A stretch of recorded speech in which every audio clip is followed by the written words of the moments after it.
Where are migrants distributed? Migration, which is a permanent move to a new location, is one of the most important and fascinating aspects of human geography. Chapter 3, Migration. Where are migrants distributed?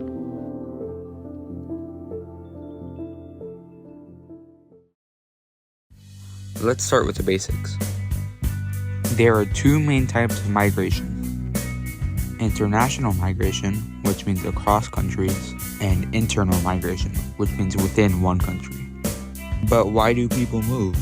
Some reasons include jobs, conflict, and culture. The farther away a destination is, the less likely people are to go. This is called distance decay. In the US, about 1% of people migrate internally each year. The states that attract the most people are New York, California, Texas, and Florida. Geographer Wilbur Zielinski tied migration to population growth. The early stages consist of seasonal movement, while the later stages consist of rural to urban and city to suburb. Migration happens all around the world. Major global migration flows include Asia to Europe, Asia to North America, and Latin America to North America. Most migration is internal. In Mexico, many people move from the south to the north. Historically in the US, people have moved from the east to the west and from rural to urban areas. Two important terms you need to learn are immigration, which means moving in, and immigration, which means moving out. Since 1990, most migrants come from Asia. The top recipients of these migrants are North America, Asia, and Europe. Europe hosts about 78 million immigrants, mostly in the western states. U.S. immigration happened in waves, from colonial settlers to 19th century Europeans to today's Latin and Asian migrants. Overall, migration is more than just a movement. It's a global story that connects us all. Rolling key issue 2.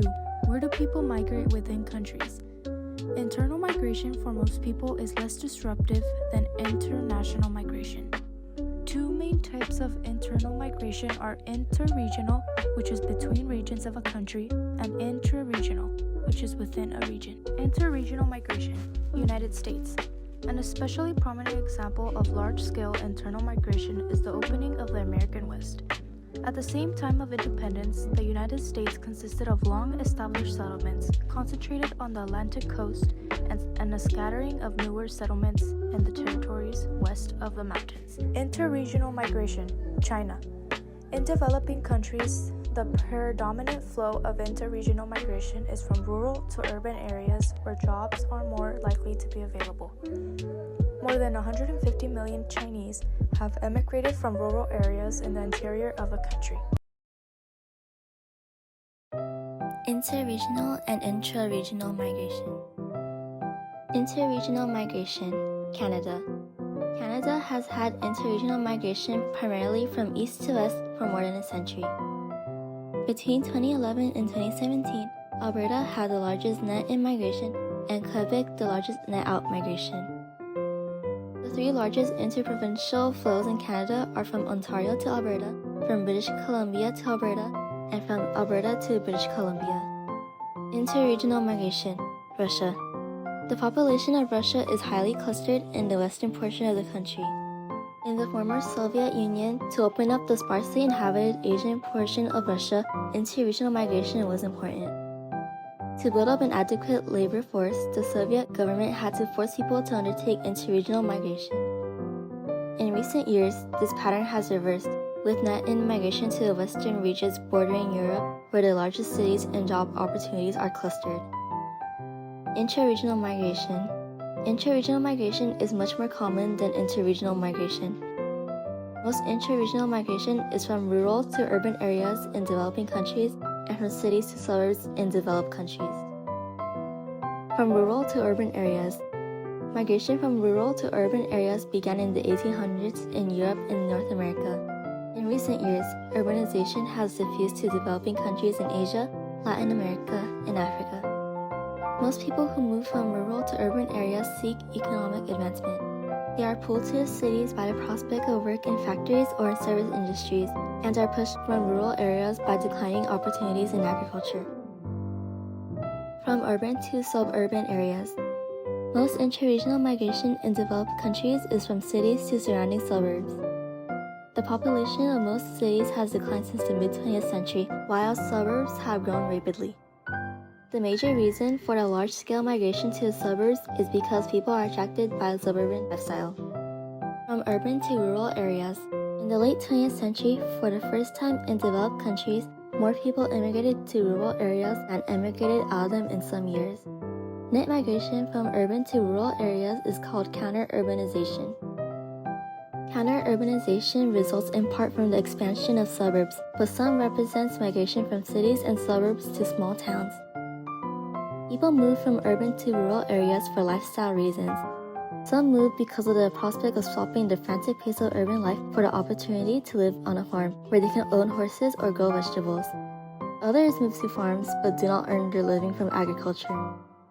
In the United States, evidence of counter-urbanization can be seen mainly in the Rocky Mountain states. Rural counties in states like Colorado, Idaho, Utah, and Wyoming have experienced net immigration. Introducing Key Issue 3. Why do people migrate? First, these are the main reasons why people migrate according to Ravenstein's principles. 1. Economic reasons. 2. Political and environmental reasons. Both of these principles are caused by push and pull factors. A push factor induces people to move out of the present location. For example, the location might be in poverty, there is lack of job opportunities, poor medical care, or war and political conflicts. A pull factor induces or encourages people to move into a different location. For example, there might be better job opportunities, higher income, better public services, and political stability. Political reasons for migrating. Today, most people migrate due to political obstacles. The cause of this is categorized in three main groups. Refugees, which are people that are forced to migrate to another country to avoid the effects of armed conflict, violations of human rights, or political opinions. An internally displaced person, also known as an IDP, has been forced to migrate for similar reasons as a refugee, but has not migrated across an international border. And an asylum seeker, who is someone who has migrated to another country in hopes of being recognized as a refugee. In short, seeking protection from persecution, violations, etc. Economic reasons for migrating. 1. People often immigrate from places that have few job opportunities and immigrate to places where jobs seem to be available.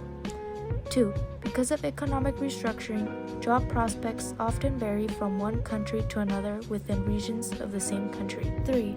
Migrants who find work in another country frequently send a portion of the wages they have earned to relatives back home. The transfer of money by workers to people in the country from which they emigrated is a remittance. Gender and age of immigrants. Ravenstein noticed distinctive gender and family status patterns in his theories. 1. Most long-distance migrants were men. 2. Most of the migrants were adult individuals rather than families with children. Age of migrants. People between the ages of 20 to 39 is 49% of recent immigrants. Immigrants are, as expected, less likely to be elderly people. Only 5% of recent U.S. immigrants are over age 65. Children under the age of 20 comprise 21%. Nearly 90% have been males between ages 12 to 17. Chapter 3, Key Issue 4. Why do migrants face challenges? Government immigration policies.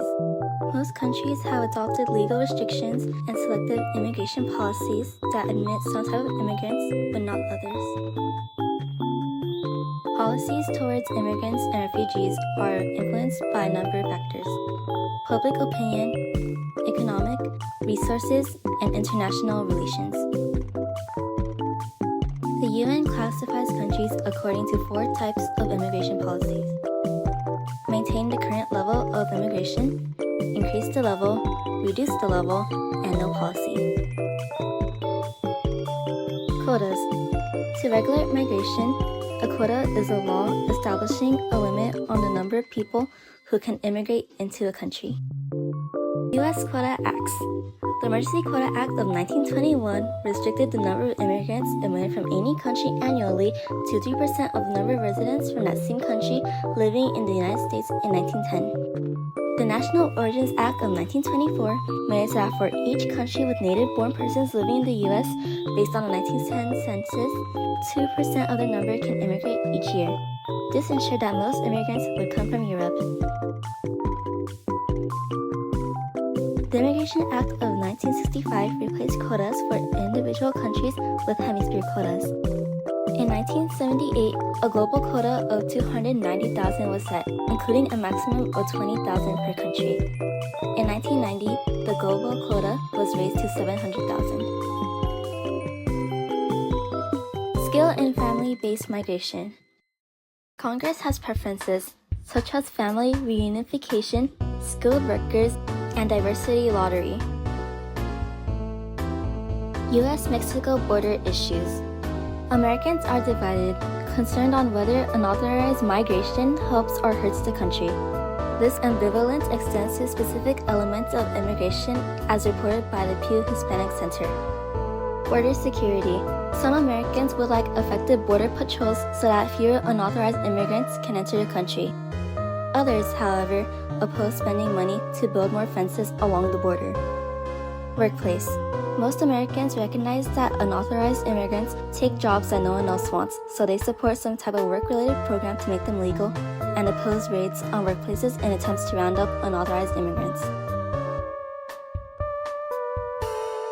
Civil rights.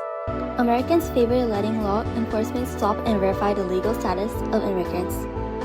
On the other hand, they also fear that enforcement efforts could violate the civil rights of both U.S. citizens and non-citizens. Local initiatives. Polls show that most Americans believe that enforcement of unauthorized immigration is the responsibility of the federal government. On the other hand, residents of some states along the Mexican border favor stronger enforcement of immigration laws. Diverse border crossings. The 67 border crossings between the U.S. and Mexico look very different depending on where one is trying to cross. Driving across the border in urban areas can have heavy traffic, while crossing the border on foot illegally is possible in many places.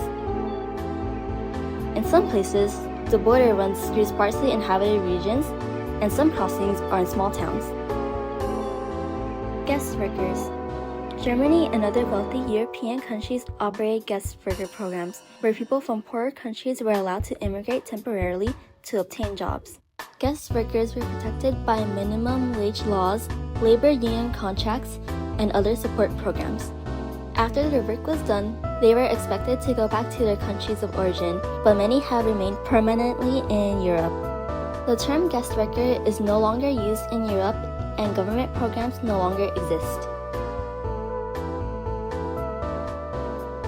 Attitudes towards immigrants.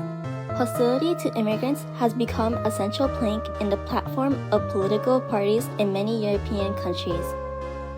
These parties blame immigrants for crime, unemployment, and high welfare costs. Anti-immigration parties fear that long-standing cultural traditions of the host country are threatened by immigrants.